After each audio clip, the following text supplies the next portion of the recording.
Okay, look, I'm taking a quick ride in the latest offering from Mazda's SUV lineup. It's the CX-5. This one is a GT.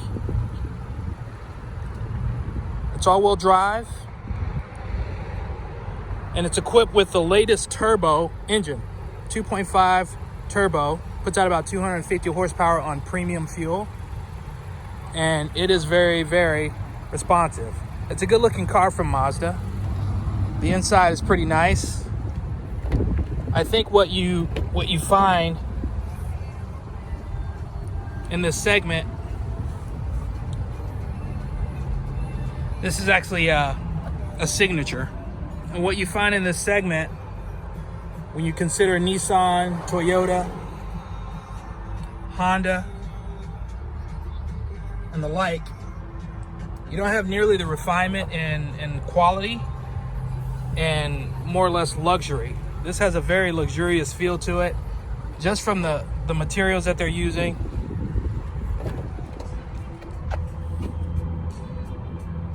And the offerings that are in the car. It's a pretty spacious car. My seating position it's a little tight back here. I mean, it's not a big vehicle, but this is where I sit in the front seat, and in the back seat, my knees are pretty much up against the seat. I could stand to move it a bit forward, but I think if I'm going to be comfortable driving in the driver's seat and someone behind me is my height or taller, it's probably not going to be a good accommodation. But I think overall, as a mid-size or small SUV, it's pretty much everything you look for, everything you want to have. CarPlay is available. In the signature trim, you get this sort of a dark leather. And the wood trim, as you'll see up here, or up on the dash. So pretty nice. Space-wise, you're not gonna get a ton. You got the nice size wheels on here. These are 19.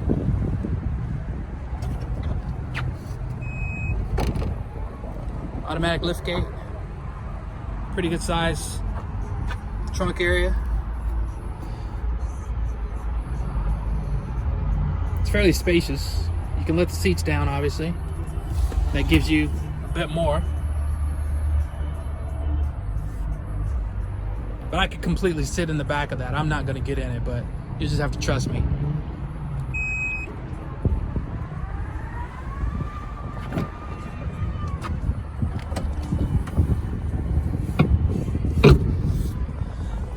With the signature, you get rear heated seats. It's pretty nice for your passengers who can fit back here. They also have USB charging. So pretty well appointed, I'd say.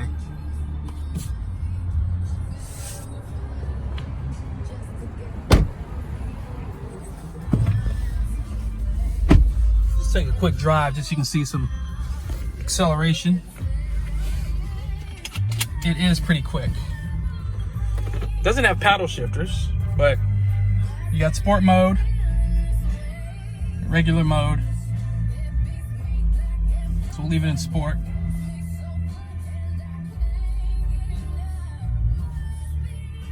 Have to get used to the buttons. Volume's down here. This is to navigate through.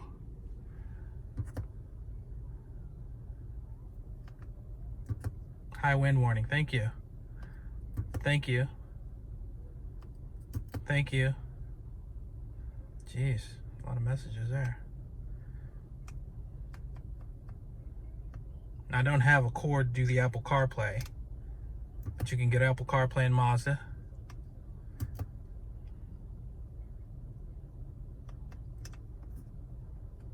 And this toggles, so you can go left, right, up, down, so forth and so on.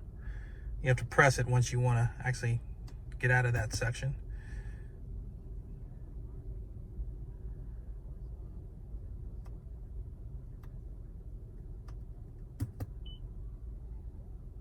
So pretty decent.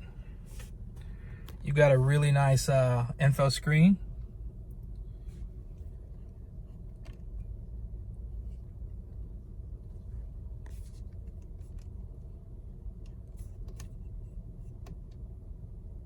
You can do your distance adjustment for how far you want this to detect when you're approaching another car. That also works with the cruise control. If you look there on the right, or the left of the, it's the right of the tach, but the left of the speedometer, you'll see the little navigation window there as well. Sort of kind of a quick identifier of where you are. Not sure why, but okay.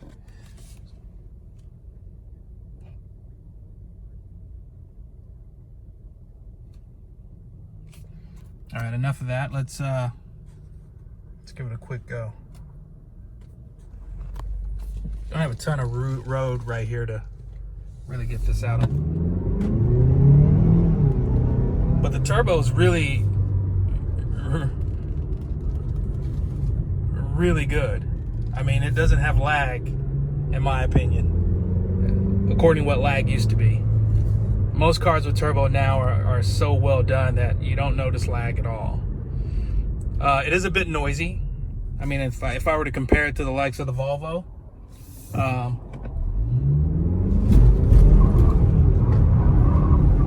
little wheel spin, but it keeps pouring on. And in the sport mode, it holds your gearing a slight bit longer to ensure you're getting the most out of the acceleration and out of the power. Like I said, the horsepower is it's 250 with the highest octane. I believe it has to be 93.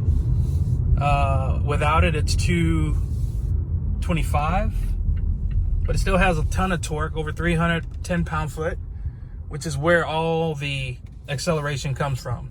You can have 500 horsepower, and if you've only got 200 pound-feet of torque, you've got to wait on your power to get there. So having a ton of torque, especially down low, really sort of supplements any power deficit. So this doesn't have a lack of power for the vehicle size it is. A 225 to 250 horsepower engine is quite adequate, and it really propels this thing really nicely.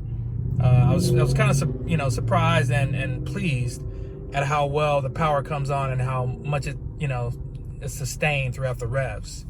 It doesn't like drop off at 4,000. It just keeps pulling, and that's satisfying. I mean,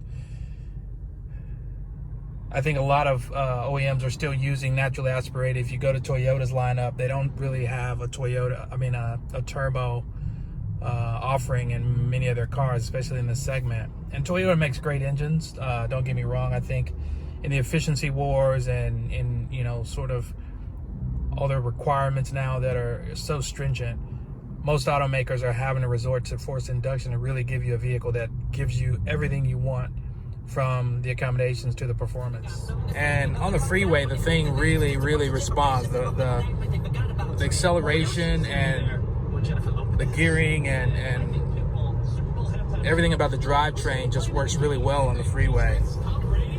I mean, it holds speed really well, it accelerates well from speed. The transmission is great in that it has a nice cruising RPM, even at 80. And on a four-cylinder car, that's really impressive. Typically, four-cylinder cars are always revving a bit higher, but this thing is really geared well, so it does a good job of managing speed and engine revs. This has the heads-up display. You can see it there, kind of in and out.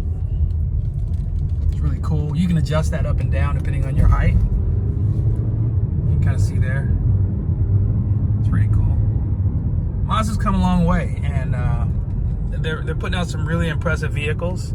I would love to see something in a speed brand come back.